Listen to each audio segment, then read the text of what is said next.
Shalom, apa kabar? Saya berharap semuanya baik-baik ya. Saya mau melanjutkan sedikit ya dalam episode ini, melanjutkan hal-hal yang lalu ya. Yang lalu saya bahas masalah mata sebagai jendela jiwa dan telinga sebagai gerbang iman ya.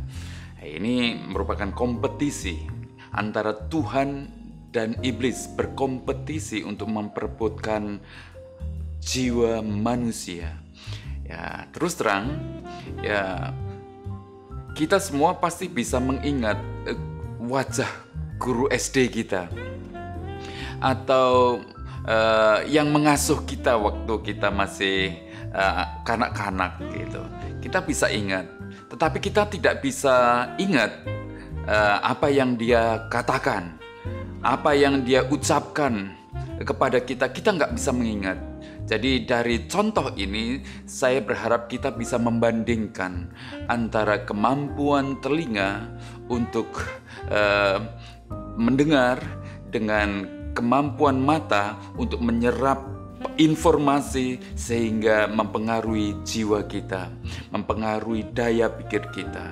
Mata sepertinya lebih efektif mempengaruhi daya ingat kita, jiwa kita daripada telinga.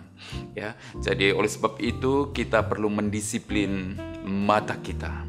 Ya, supaya mata kita tidak digunakan untuk hal-hal yang tidak produktif, yang justru mengganggu iman kita, justru mengganggu prestasi kita di bumi ini.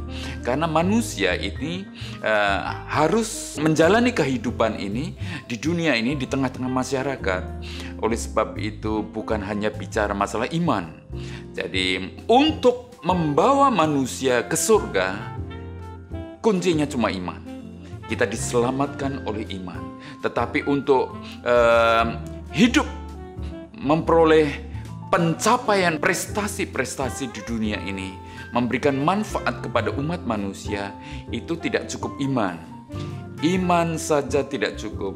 Oleh sebab itu kalau kita membutuhkan disiplin untuk bisa mencapai satu kemajuan, untuk bisa mencapai satu prestasi, untuk bisa mencapai satu hal-hal yang di depan yang bermanfaat bagi banyak orang. Nah, sekarang pertanyaannya adalah iman dan disiplin, mana yang lebih penting di dalam kehidupan bermasyarakat ini? Ya, tentu saudara dan saya akan menjawab, mayoritas mengatakan iman dong. Ya, tetapi faktanya banyak orang yang memiliki iman, yang mengaku beragama, rajin beribadat, tetapi tidak membawa manfaat bagi masyarakat.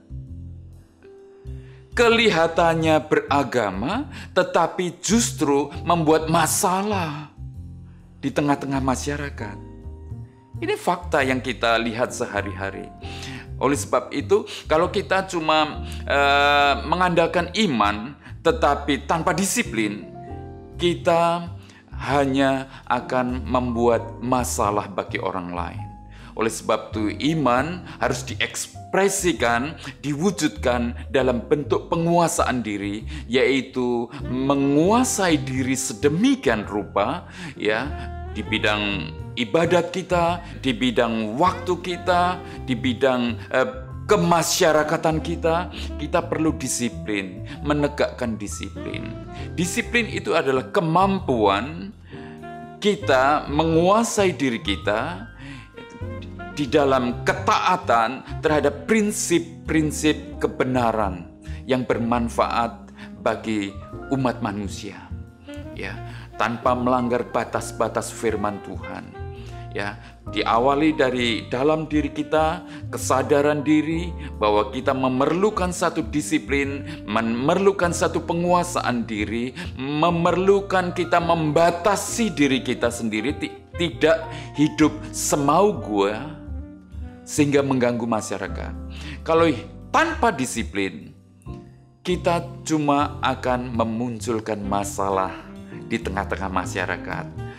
Akibatnya cuma konflik, membuat masalah, perselisihan, ya, pertengkaran. Oleh sebab itu kita memerlukan disiplin. Kalau kita cuma hidupnya itu menghasilkan perselisihan, menjadi trouble maker di tengah-tengah masyarakat, pertanyaannya kemudian, apakah Tuhan dipermuliakan? Apakah Tuhan berkenan? Meskipun kita memiliki iman kepada Yesus Kristus, tetapi kalau hidup kita membuat masalah bagi masyarakat, tentu Tuhan tidak berkenan. Karena apa? Karena itu merusak kesaksian Kristiani kita. Kita kan harus bersaksi di tengah-tengah masyarakat, menjadi teladan, menjadi terang bagi masyarakat, bisa menjelaskan kepada masyarakat cara hidup yang lebih baik di dalam terang firman Tuhan. Kalau hidup kita sendiri tidak tertib, kalau hidup kita sendiri penuh dengan masalah, kalau hidup kita sendiri saja tidak disiplin, apakah kita bisa memuliakan Tuhan? Apakah Tuhan berkenan? Disiplin perlu. Ya, perlu. Ya.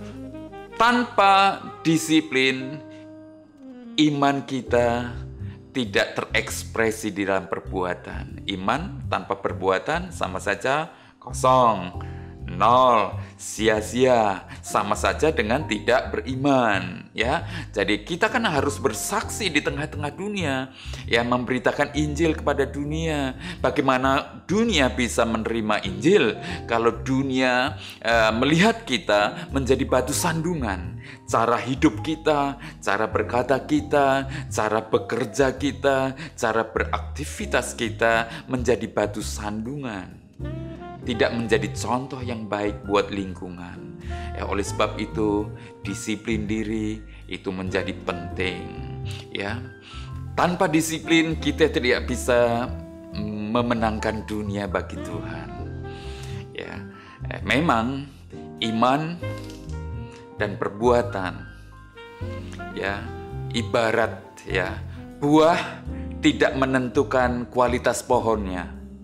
Tetapi kalau buahnya baik, menunjukkan kualitas pohonnya yang baik. Ya, jadi perbuatan kita itu menunjukkan iman kita. Disiplin diri bagi orang luar, ya, itu untuk dalam rangka untuk memperoleh pencapaian. Ya, semakin disiplin seseorang, semakin dia terarah menggunakan waktunya sehingga dia bisa fokus kepada sasaran tujuan yang hendak dicapai. Oleh sebab itu, semakin seseorang disiplin menggunakan waktu dan seluruh prioritas hidupnya, dia akan lebih cepat mencapai tujuan yang diharapkan didapatkannya. Disiplin diperlukan. Di dalam kekristenan, disiplin memang agak berbeda dengan disiplin yang beredar pada umumnya di tengah-tengah dunia ini. Disiplin di dalam kekristenan adalah disiplin diri, menguasai diri sedemikian rupa supaya kita bisa mengasihi sesama. Di dalam Alkitab, intinya adalah mengasihi Tuhan dan mengasihi sesama. Jadi untuk bisa mengasihi Tuhan itu diwujudkannya dengan cara mengasihi sesama. Nah, mengasihi sesama ini tidak serta-merta pokoknya orang punya iman pasti bisa mengasihi sesama dengan standarnya Tuhan. Tidak. Di dalam praktek kenyataan hidup di tengah-tengah masyarakat, banyak sekali orang yang beriman tetapi memunculkan masalah atau memunculkan banyak konflik di tengah-tengah masyarakat. Mulai dari pelajar ya tidak disiplin, ya karyawan yang tidak disiplin, ya kemudian orang-orang beribadat tidak disiplin, kemudian cara bisnis yang tidak disiplin, yang semuanya itu tidak menjadi teladan yang baik di tengah-tengah masyarakat. masyarakat. Oleh sebab itu, saya maksudkan disiplin di sini adalah penguasaan diri kita sedemikian rupa kita menggunakan waktu kita sebaik-baiknya untuk bisa dipertanggungjawabkan secara rohani, secara dunia maupun secara surgawi bisa dipertanggungjawabkan. Disiplin diri ini menunjukkan bahwa kita itu menghargai kasih karunia Tuhan. Kita mentertibkan diri sendiri. Kita nggak mentertibkan orang lain, mentertibkan diri sendiri dulu, baru kita mentertibkan orang lain. Ya, disiplin diri menunjukkan kualitas sosok imannya. Ya, sosok iman seseorang bisa dilihat orang lain, dilihat oleh dunia, dilihat oleh rekan-rekan kita dari kedisiplinan kita, komitmen kita kepada kebenaran. Mengasihi sesama berarti kita memberikan manfaat bagi orang lain. Kita mengasihi sesama berarti kita melayani sesama kita, memberikan keuntungan bagi sesama kita. Dengan kita disiplin, orang lain diuntungkan. Kita bisa dipercaya. Dengan kita disiplin, orang lain menjadi mudah di dalam perencanaannya. Kehidupannya bisa direncanakan, bisnisnya bisa direncanakan dengan baik. Apa saja bisa dirancangkan dengan baik karena bekerja sama dengan kita yang disiplin. Dengan disiplin, kita bisa dipercaya oleh orang lain. Kalau anak-anak Tuhan bisa dipercaya oleh dunia, itu akan memuliakan nama Tuhan.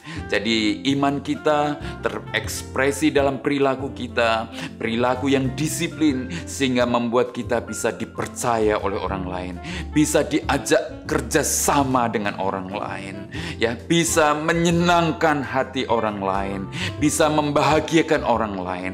Orang lain merasa aman bergaul dengan kita, orang lain merasa aman bekerja dengan kita. Di dalam Alkitab, disiplin itu hanya diintikan, disarikan dalam satu kata, yaitu ketaatan. Ketaatan kepada aturan, ketaatan kepada firman Tuhan, ketaatan kepada nasihat, ketaatan kepada perintah atasan. Jadi disiplin kita wujudkan di dalam ketaatan kita kepada keempat hal yang tadi.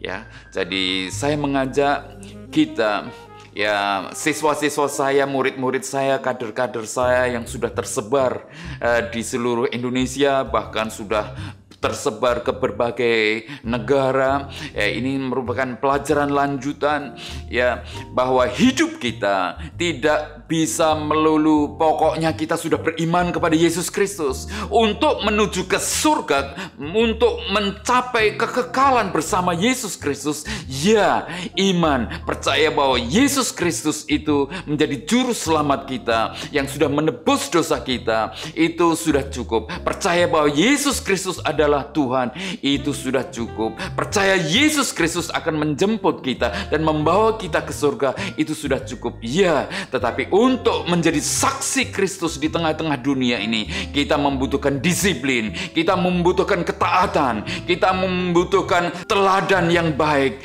Sebagai orang-orang yang sudah mengenal kekristenan, sebagai orang-orang yang percaya kepada Tuhan Yesus Kristus, harus mengekspresikan imannya di dalam bentuk disiplin diri yang baik, penguasaan diri yang baik, sehingga orang lain, dunia boleh merasakan manfaatnya tinggal bersama-sama dengan kita.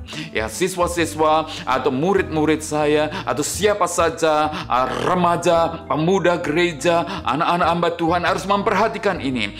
Iman harus disertai dengan disiplin, diwujudkan di dalam disiplin. Menuju surga, iman sudah cukup. Ya, tetapi Tetapi untuk menjadi saksi di tengah-tengah dunia, kita membutuhkan disiplin. Tanpa mendisiplinkan diri kita, kita tidak bisa menjadi contoh yang baik. Kita tidak bisa menaklukkan diri kita sendiri. Kita tidak bisa mentertibkan diri kita sendiri. Apalagi kita mau menjadi saksi orang lain, mau mentertibkan dunia, mau meluruskan dunia yang salah. Tidak mungkin, tidak mungkin. Ya, jadi membutuhkan disiplin supaya hasilnya kelihatan, supaya masyarakat diuntungkan, supaya nama Tuhan dimuliakan di tengah-tengah masyarakat. Jadi disiplin, kita menggunakan waktu kita untuk hal-hal yang prioritas. Prioritas kalau pelajar ya prioritasnya belajar pelajaran sekolah, sedikit ya, bukan mencari-cari yang di luar pelajaran sekolah. Menggunakan prioritas waktunya untuk mencapai, menguasai, mempelajari pelajaran itu. Kalau sebagai karyawan, mempelajari apa yang menjadi tugasnya, kemudian melakukannya dengan sebaik-baiknya dalam waktu yang ditentukan, kemudian kita bekerja sesuai dengan kebenaran firman Tuhan dan juga peraturan-peraturan di perusahaan itu. Sebagai anggota masyarakat, kita harus mendisiplin diri, tunduk kepada peraturan-peraturan pemerintah. Sebagai warga jemaat, kita harus tunduk kepada prinsip-prinsip kebenaran firman Tuhan. Kita melakukan ibadat dengan tekun, dengan rajin, dengan kebenaran yang benar-benar kita terapkan dalam kehidupan kita. Ya, di dalam Efesus pasal yang kelima ayat 16 di sana dikatakan, pergunakanlah waktu-waktu yang ada karena hari-hari ini jahat. Ya, ini sebuah prinsip bahwa kita harus memanfaatkan waktu dengan sebaik-baiknya.